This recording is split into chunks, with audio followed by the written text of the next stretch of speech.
Mesdames et messieurs, bonjour très chers compatriotes. Baimboka, Mbote Bisika News sur Abibino, c'est encore le vôtre. Je ferme Ikwete, journaliste d'Amboka Congo, Karanano Baka. Tolinga Congo, koleka ba parti politique, Tolinga Congo, koleka ba autorité morale, parce que autorité morale a kokufa, parti politique et kokufa kasi. Ekolo, Mabele, Ekoti Kalaka, Seko na Seko. Nous devons aimer ces pays plus que même tout ce que nous possédons, parce que ce que nous possédons est sur le sol congolais. Ceux qui m'appellent à Congo, ils ont la kimité. Ce que nous possédons également, ils ont la kimité et puis ils ont la sécurité. Hier, jeudi 6 février 2025, mesdames et messieurs, Corneille Nangaa et sa troupe ont tenu une meeting dans le stade de la paix. Nous allons à Goma, dans la province du Nord Kivu. Mais chose la plus aberrante, et puis il y a Mawapé Passi, Komo Landengenini, Bande Konabiso, il y a Goma. On ne sait pas dire que est-ce que c'est poussé par la frustration ou c'est poussé par la peur, la crainte d'être tabassé na ba soda ya Corneille Nangaa va participer à une meeting. On ne sait pas en tout cas placer des mots quant à ça. Naïbi Sabino, Corneille Nangaa en plein meeting na Goma, chose qu'on s'attendait le moins. En tout cas, il y a trop de questions qui circulent ma tête, je ne sais pas dire. Tometu nanano. Parce que meeting wana au Corneille Nangaa a organisé qui mokona lobby na stade de la paix na Goma. Et ça, qui brisqueté. Ça a été déjà préparé. Et ça, qui préparé. Mais je me pose des questions. Nos services de sécurité, nos services de renseignement étaient où pendant que les préparatifs et les installations, les matériel, la carte de stade pour que Corneille Nangaa allait tenir meeting. Tant que vous allez se faire de peine, il y a des journalistes parce que nous sommes en train de communiquer autour de la situation sécuritaire de notre pays. Nous sommes en train de communiquer autour de la situation. Plus particulièrement, il y a Nord Kivu, Makambo Zali Kolekana Goma, Makambo Zali Kolekana Sid Kivu. Pourquoi vous allez casser les journalistes dès lors que les vrais problèmes, le vrai ennemi est déjà connu? Les vrais problèmes se trouvent à Goma et c'est Corneille Nangaa. Pourquoi pas Boluka qui a appréhendé soit que ça la méthode de Nyonso Yako. C'était d'ailleurs une occasion parce que Corneille Nangaa est sous mandat d'arrêté international. Nangaa Azali recherché, il y a même des dossiers, des documents officiels, Azali signé na kombo na ye. Na ba troupe na ye mobimba ba wilingoma ba nyonso bazali ko accompagner Nangaa ezali déjà na mandat d'arrêt international ezali ko circuler contre Corneille Nangaa. Voilà là où nous crions complice. Voilà là où nous crions complicité na makambu oyo. Corneille Nangaa tenir meeting na ye na Goma aussi au vu de tout le monde. Voilà que bah service de la sécurité, bah service de renseignement, vous gardez bouche bée. Mais ceux qui voient qui bah journalistes zali koloba, ko dénoncer bah mouvement bah makambo zali ko salema et vous communiquer bah place de sinzili pour la kolanda ko kanga kabat. Tolo banin, est-ce que zali complicité au tata mokonze ko la zali ko sibir? Est-ce que le chef de l'État Tshisekedi est victime? Il y a complicité, il n'a pas bah service na ya sécurité. Oh ya zali ko tsela motema. C'est comme si, donc j'ai l'impression, on dirait, tu sais qu'il est en train de faire seul cette guerre. N'a pas vrai Congolais au Batikali. On dirait, tu sais qu'il est très mal entouré parce que, Batonio Sozali ko paie sa confiance. Monsonio Sozali ko luke sa débourser pour renforcer sécurité en Boka Nabiso, pour renforcer l'armée Nabiso. On dirait Zali ko kene na mona monoko yangando. Parce que comment expliquer que Corneille Nangaa ti bazu temps ya ko préparer meeting na bango wana na stade ya Goma. Ba service na miso zala ki wapi.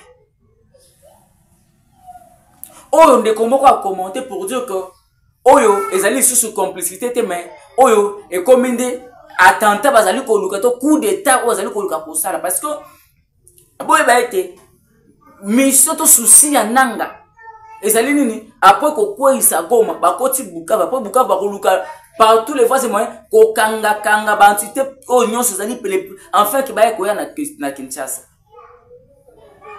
Maintenant je me pose des questions. Où sont partis les collaborateurs du chef de l'État? Oyo fatia tela ka motema na mabi matali bongo sécurité. Le nouveau chef d'état-major général azali wapi?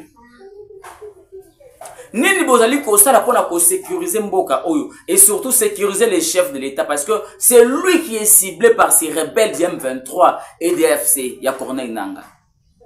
Nini bozali ko sala? Voilà, si ça ne dépendait que de moi, na conseil en mon conseiller école, le chef de l'État, réunion oya ESS ali prévu pour le week-end oyo akende ya monter parce que ça sent déjà la complicité na façon na sens nyonso. Le chef d'État ne va pas sortir pour aller négocier. Ce qui pour ça la réunion na bilutu ça ni que ça se fasse dans la vidéoconférence na mutafandi pas na ye parce que en ce moment on ne sait plus qui est ennemi qui est ami. Parce que le chef d'État a paye sa confiance comme étant des amis. Or, ce sont des vrais traîtres, ce sont des vrais ennemis de la République. Alors, Corneille Nangaa a présenté officiellement gouverneur à Nord Kivu qu'il a nommé selon lui. Un sujet rwandais. Oh, c'est là qu'il a service, il y a James, il y a Bosco Tangana. Aujourd'hui, il est nommé gouverneur. Il y a province du Nord qui vous par Corneille Nangaa. Et ce type est en train de tenir des meetings, des discours à la population en disant quoi que Kalamengite bazali ko libérer pe ko songisa ba benyo se batu oyo ezali ki détenu par l'État. O bakanga ki mutu ko ba botela ki lopangu biloko anya si kozala remis pas ba kolo nango. Je me pose des questions. Tolo basiko nini Goma comme république mususu to ndenge nini to na Congo to zali na deux présidents bazali ko diriger Goma parce que nous avons vu comment est-ce que le chef d'État y a nommé un nouveau gouverneur militaire pour la province du Nord Kivu et voilà que hier Corneille Nangaa également a présenté son gouverneur pour la province ya Nord Kivu et fort malheureusement si vous allez pour la question, Nangaa allez pour ça la monstre pour na ko libérer ba Congolais, mais allez pour ça la monstre pour na côté Kanemboka. Nangaa qui ko nommé un sujet rwandais. Oh yo y interview na ye, azali ko loba ki ni a Rwanda. Je peux vous balancer cette image comme ça vous allez suivre ça. Bino bat bozo kanisa que Corneille Nangaa azali ko travailler pour la libération na bino. Je vous dis que détrompez-vous. Parce que Corneille Nangaa azali des supplétifs. Il y a Paul Kagame na armé na ye. Parce que si seulement Kagame travaillait pour la liberté, la libération du peuple. Oh, il n'allait pas nommer un étranger à la tête de la province de Nord Kivu. Voyez à quel point bande ko na biso ya Goma bozali côté Kamboka. Tomoni bino botondi na stade Meke, bozali ko betela Nangaa maboko. Bozali ko komisa Corneille Nangaa et puis bozali ko senga na ye ayati Kinshasa. Ata soki bolingi Tshisekedi te. Kasi boki ko pesa pe mboka pa ya munguna te. Boye ba ete faire de Corneille Nangaa le président de la République, c'est faire de Kagame le dirigeant indirect de ces pays. Ceux qui vont comme si Corneille Nangaa président, les lots au début vous allez au canisi, on a ma canisi na bino, bande ko na biso ya Goma. Boye ba ete bobakisi pasi likolo ya pasi. Parce que Corneille Nangaa est dirigé, et ça lui comme on en a déjà dirigé par le Rwanda. Kagame en retour, ça lui cause une instruction pour le peuple impérialiste. Et lui en retour, le corps qui officiellement côté ma coloniale na Congo et a pour utiliser kaka batu o ya moni que non se centraliser, on ne sait pas, na la raison nini, Batouana se centraliser pour qu'aujourd'hui, quand on est Nanga, à côté de la rébellion, à l'Ukraine, pour renverser le pouvoir de Kinshasa. Et pourtant, vous allez pour le pouvoir de Kinshasa. Le pouvoir de Tshisekedi ne se limite pas seulement à Kinshasa. Le pouvoir de Tshisekedi, c'est pour toute la République et tous les Congolais. Les lots de Konabisu à Goma, il y a confusion. On ne sait pas se situer. Tout le bas, Bozali na ngambo ya biso, tozali koluka kimia, et kote na mboka na Goma. Tout bozali pour batu, bazali koya koluka kozongi sa susu mboka na biso sima. Nous devons sauvegarder les acquis comme l'a dit le chef de l'État. Ya moke o tozui, ya moke o esika tokome. Nous devons au moins les sauvegarder pour l'intérêt si propre de notre pays.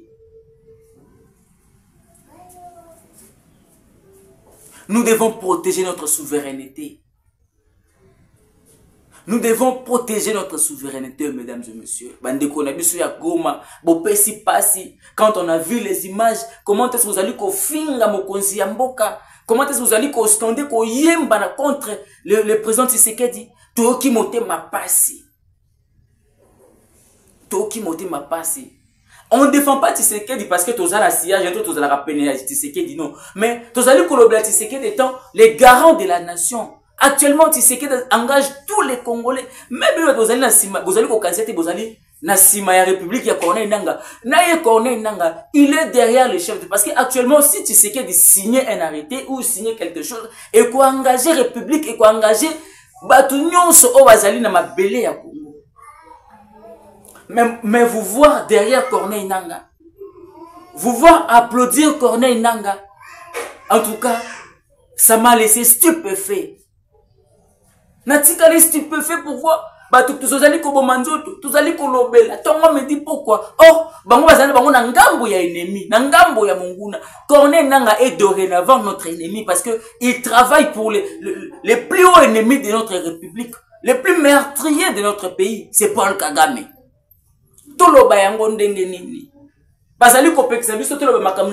Mais on continue de le faire parce que tous on a possibilité de comprendre que notre pays est agressé par cette barbarie de l'armée rwandaise. Mais voilà qu'aujourd'hui nos frères et sœurs, il y a Goma complice na kati ya ba tosito zali koleka na mboka na biso. Tondi melanani na makampo. Parce que partant de cette vidéo, on ne sait même plus dire que Tshisekedi est mauvais. Non, Tshisekedi n'est plus mauvais. Binone bozali mabe. Parce que Tshisekedi azali kolala lisusu te. Je vous dis, les chefs d'État les dort plus. Musu na ye moté mananyo c'est comme na guerre oyo kolka ndengeni na ko éradiquer yango complètement. Mais voilà que mutu ozali ko se soucier pour na bango mutu ozali kolela pour na bango bazali na bango contre yo. Ils jouent les jeux de double face. Soit vous êtes des Congolais, soit vous ne l'êtes pas.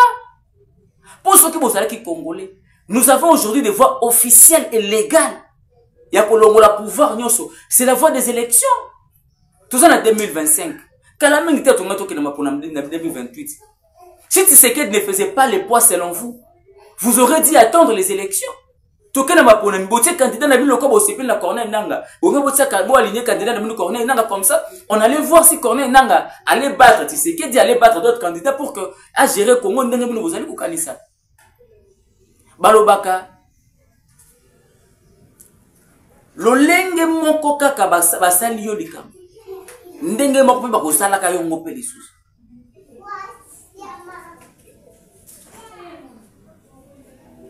Mesdames et messieurs, ils ont passé. Je voulais suivre cet élément. Bota la ndenge ni gouverneur oazali nommé par Corneille Nanga azali ko beta Kinyarwanda. Et mutu ya boyende bande kona biso ya Goma bozali ko betela maboko mutu ya boyende bande kona biso ya Goma bozali ko encourager pour que akoma mokonzi. Je ne sais pas Corneille Nanga kokoma président de la République oyo na ndenge ya Rwanda to na ndenge kaka ya RDC na biso. Na ébité. Je vous balance cet élément Bolanda. Pendant que nous avons un gouverneur militaire nommé par les chefs de l'État, mon général Somo. Voilà que l'Obi dans le stade de la paix, Kuna Goma, Corneille Nanga aussi a présenté son gouverneur. Et puis, il a été applaudi par cette population. Donc, vous avez été complice dans l'assassinat. Il y a l'ancien gouverneur militaire, mon ambo capitaine.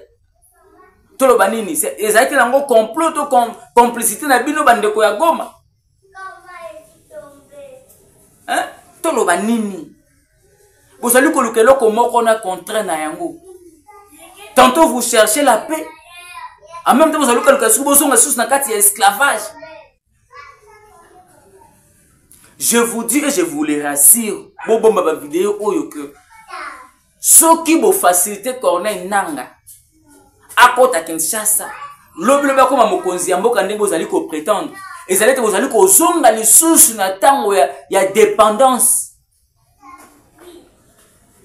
Et cette fois-ci, vous zonga la dépendance non seulement il y a impérialiste mais il y a nation moko ya Afrique oyo comment ko diriger bino dorénavant. Est-ce que en plein 21e siècle oyo RDC comme ba esclave ya Rwanda ya Paul Kagame biso lelo on a 21e siècle oyo. Nous avons été plusieurs fois une armée forte en Afrique, plusieurs fois armée forte, placée 10e dans le monde. Mais aujourd'hui, tout comme ba esclave ya Corneille Nanga parce que il y a de nos frères et sœurs, il y a province moko songolo pakala ba favoriser qui ba rebelle ko s'installer la carte ya province moko et puis ko sunga bango pour que ba kota tina Kinshasa ba sala oyo ba moni ba viko ça. Donc to lo bako bande kona biso ya Goma baza complice. En tout cas, souffre que je le dise ainsi, makambo ezoko manambuka. Souffre que je le dise ainsi. Parce que vous allez kobeta maboko. On attendait aussi voir des vidéos peut-être bakanga ki bino na makasi pour que ba mema bino na stade wana et puis bon na koyembisa bino ndeba yembisa bino. Oh, les vidéos étaient claires, bozo yemba na volonté na bino et puis bino moko nde bozo tinda banzembo mosusu.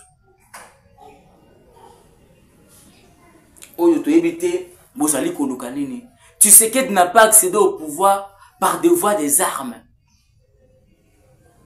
Tu sais que tu n'as pas accédé au pouvoir na ba bloco ya boye. Ya ba meurtre, ya ba crime net oyo. Corneille Nanga zali kosala. Corneille Nanga zali criminel, Corneille Nanga zali meurtrier.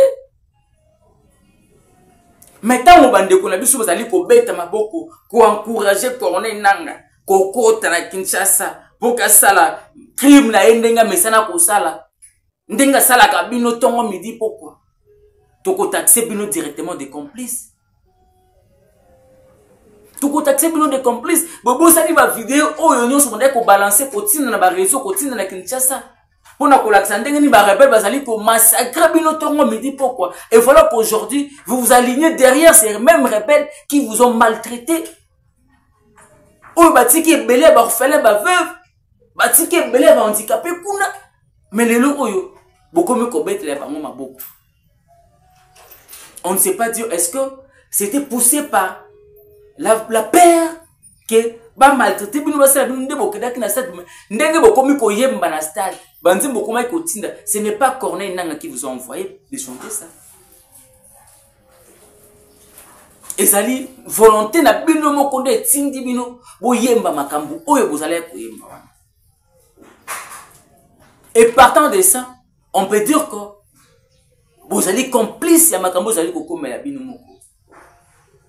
Parce que si seulement vous étiez contre ça, il n'y a pas l'occasion makasi pour na bino ko la paix révolte kaka de bozala kati ya stade wana.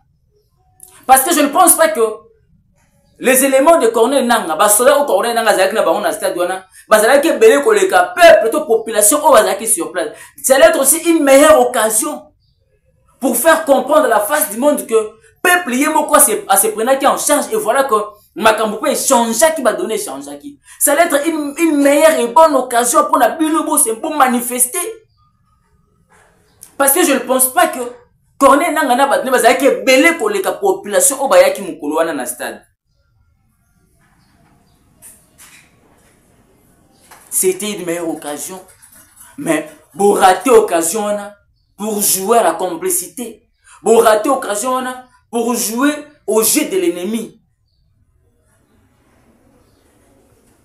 Vous avez favorisé l'ennemi à pénétrer jusqu'à Goma et à s'installer pour que Ngambouana nyonso bobo kamona mutu Tshisekedi que voilà Tshisekedi est incompétent, Tshisekedi n'arrive pas à sécuriser son peuple, Tshisekedi et pourtant bino moko pe bo jouer na jeu ya ennemi.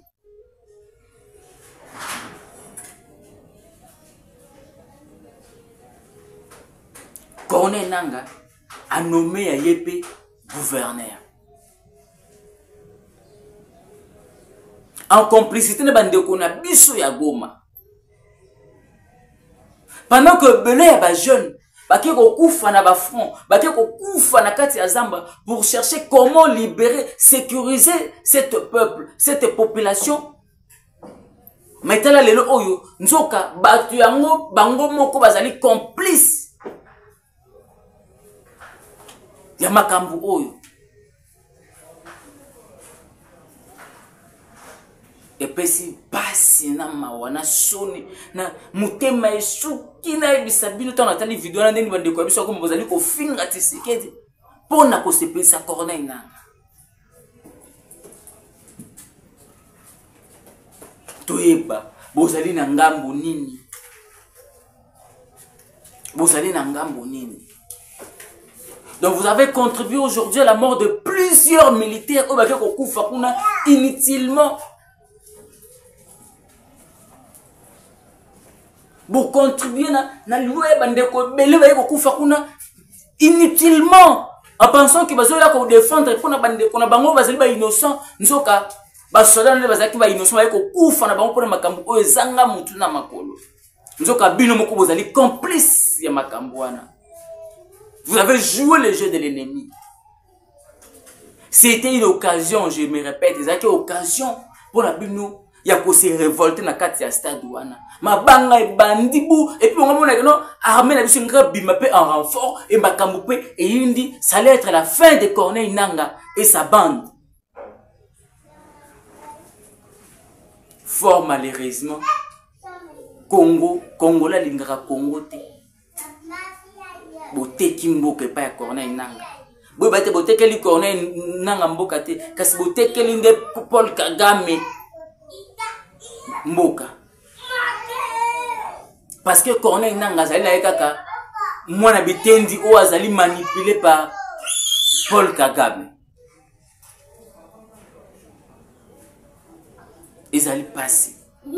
Na komona bandeko oyo pendant que nous on se soucie pour eux, pendant que nous on cherche comment est-ce que tout dévoiler la face du monde que mabe ezali ko salema na Congo. Bandeko na biso ya Goma bazali victime ya barbarie ya Paul Kagame na armée na ye nzoka bandeko na biso moko bango nde bazali bactère principal ya malheur ezali ko komela bango.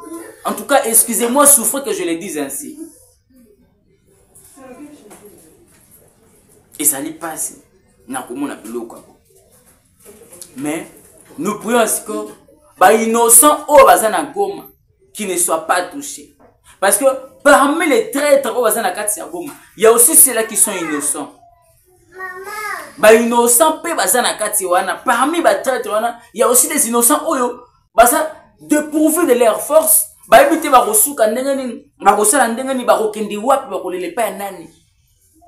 Sauf qu'ils sont minoritaires. Et voilà que ba traître ande bazay belé kuna. Bato va contribuer le oyo to le bayango na chute ya Goma. Bazali ebele. Bazali ebele. Ba traître. Bozali ebele. Tout le monde va découvrir biso ya 5 ans. Nous avons été conviés à cette conférence de presse. Batata épiscopal, je l'ai dit hier, babandi pe ba démarche ndenge nini bako consulter toute la classe politique et tous les leaders, les acteurs politiques même de la société civile, pour que tata mokonzi ekolo na ba force politique wana ba leader politique wana bakutana pona kosolola ko concentrer makasi na bango pona koyeba nini bakoki kosala pour que guerre wana elekana ko sila, et puis comment est-ce qu'ils vont faire pour se mettre ensemble afin que balekana ko pesa ba perspective ya sika pour mieux diriger le Congo. On se pose des questions. Est-ce que les alliés peuvent le mosusu ya ko partager les sous gâteau, ya ko kende na dialogue, kozongi sa corner, kozongi sa bande ko mosusu bazaki libanda ya jeu, bakota na kati ya jeu pour que bakabola makamba ngo de ba mesana ko kabola. Bo pesa likanisi na bande ko ndeke bo sala comme toujours dans les commentaires. Est-ce que c'est nga biso ko na dialogue? Parce que tu as vu plus souvent ceux qui toquent dans dialogue comme ma biso kaka, na partage des pouvoirs, ba partage des postes. Déjà souci à Corneille Nanga, parce que Nanga yena yeka na nzela, ayo kokuta déjà rébellion o yozala ki déjà utakala. Na plan machiavélique ozaki déjà préparé par Paul Kagame na ba dirigeant o yo batinda kai. Les plans étaient que Nord Kivu, Sud Kivu et tout, et comme la gestion, il y a M23. Or, tu es M23, bazali kaka ban habitant de supplétif. Il y a Paul Kagame.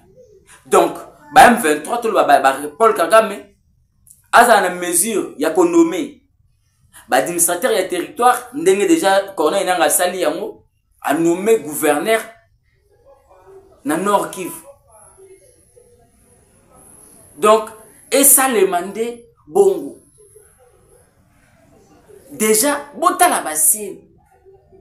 Qu'on même moutou, ozali ko déjà qui n'y a Rwanda na moutou en tête de la province où ils allaient appartenir na ba Congolais, ils avaient déjà haute trahison, ils avaient déjà balkanisation. Mon nene yango de salemi déjà à ciel ouvert. Kasi bande ko na bisu ya Goma bazali ko beta maboko. Donc on peut dire que nos frères et sœurs de Goma ont contribué à la balkanisation. Yambo Kanabisu.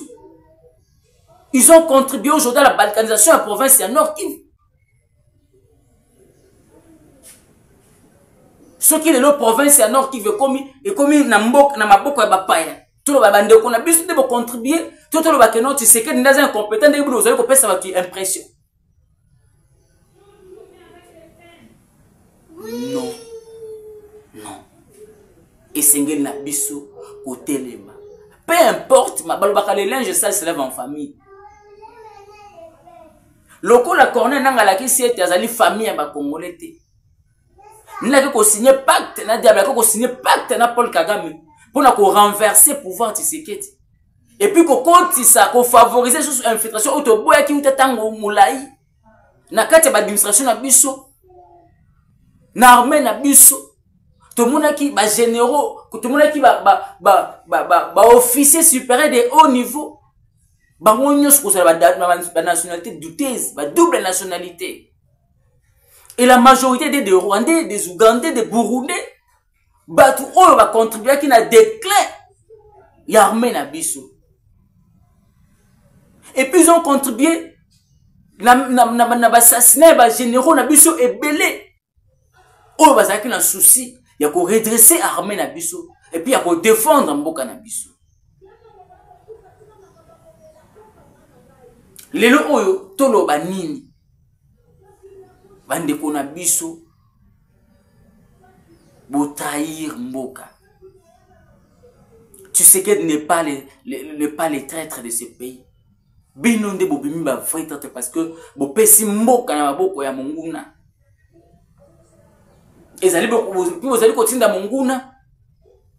Aya ko perpétuer entre action na o ezali ya mabe tina kati ya capital. Tolinga Congo koleka ba parti politique, tolinga Congo koleka ba autorité morale. Tu sais que différents son temps il va passer. Mais a kokenda kotika mboka na eta nini? To a kokenda na condition nini po totika to remplacer epa ya nani? Est-ce que c'est que biso to remplacer mutu oyo akoti na nzela ya maponami na mutu oyo ayi na nzela ya minduki?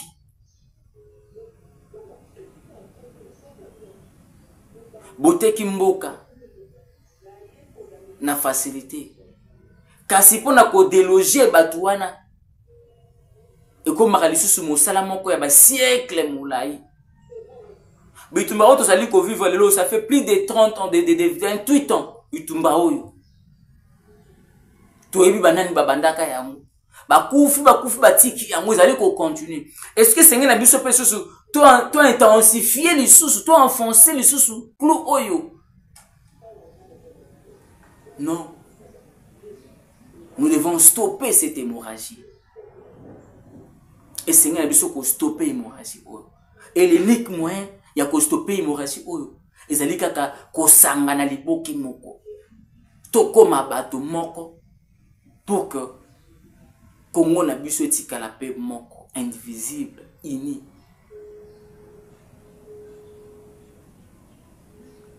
Tout ce qui s'est entretenu na biso ya après-midi à lelo, ya midi à lelo plutôt, tokuta na ngonga ya 16h na direct pour tout continuer masolo na biso.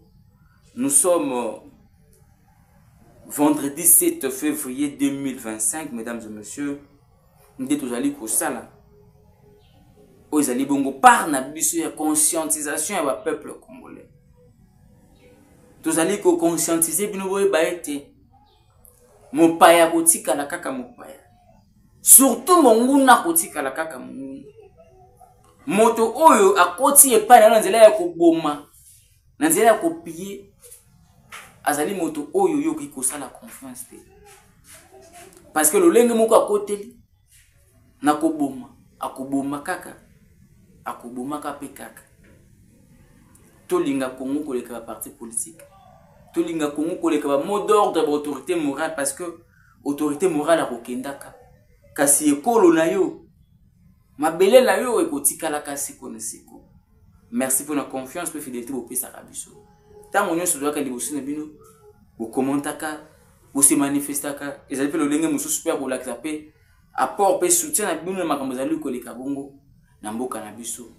Tu ba ite tozali armée moko ezali makasi, sauf que bitumba oyo ezali à caractère politique, ezali ko zo bongo ba instruction ko uta bipai na bipai. Tata mokonzi ko le chef de l'état Tshisekedi ezali na volonté nyonso pona ko silisa bitumba oyo. Kasi il est un problème. Les instructions, les restrictions, aux alliés kouta lipanda, il y a la communauté internationale, il y a l'organisme, il y a l'Union africaine, oh, il y a kokota, croyant qu'ils étaient nos amis, or ils étaient nos ennemis. Tout ce qui a été makambo nyonso ekoleka na kimia.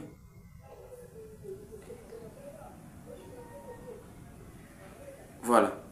Bah, tu continues à biso message tout de suite, mais on ne sait pas quand même les lire parce que nous devons vérifier l'information sous prétexte que nous, na Bukavu, panique et sali, les commerçants, comme kokanga magasin na bango parce que bazali comme moi déjà climé zali malamuté na mboka. Bon, toutefois on ne sait pas commenter sur cette situation parce que nous n'avons pas des éléments probants par rapport à makambo o kasto landela yango tozozongela bino lisusu awa na ngonga ya 16h pile déjà pour le reste de l'actualité. Sinon portez-vous très bien, gardons espoir. Congo ekopoyate, Congo ekokende penzate na maboko ya papa parce que jusque là il y a encore des compatriotes résistants au bazali kobunda pour que kimia ekota na mboka na biso. Souvenez-vous il y a na mapinga na boka na biso mona mboka Mamadou Ndala. Souvenez-vous na bitumba ba Thérèse ba Rossi nyonso babundaki pour que ba Patrice Emery Lumumba babundaki pour que bon somi ekota na mboka na biso pe bon somi wana tokobatela yango parce que nous sommes un peuple souverain et toko céder mboka na biso te pona mambi matali intérêt ya ba paya to intérêt égoïste ya ba politicien. Merci Nabino vous avez kibeli pour nous biso. Allô, hello, c'est l'artiste, votre ami, votre frère, le chouchou de tout le monde, chocolat des enfants, beauté à 1000 bébés. Rendez-vous le 12 juillet à Orléans avec Adolphe Dominguez et son groupe. L'unique rendez-vous. Après Orléans, on va descendre sur Paris, Paris, Bruxelles, Suisse. Je vous l'offre, les amis. Rendez-vous les 12. On sera ensemble. Il y aura la bonne musique, la qualité, les sons, lumière. Allez, belle chaud.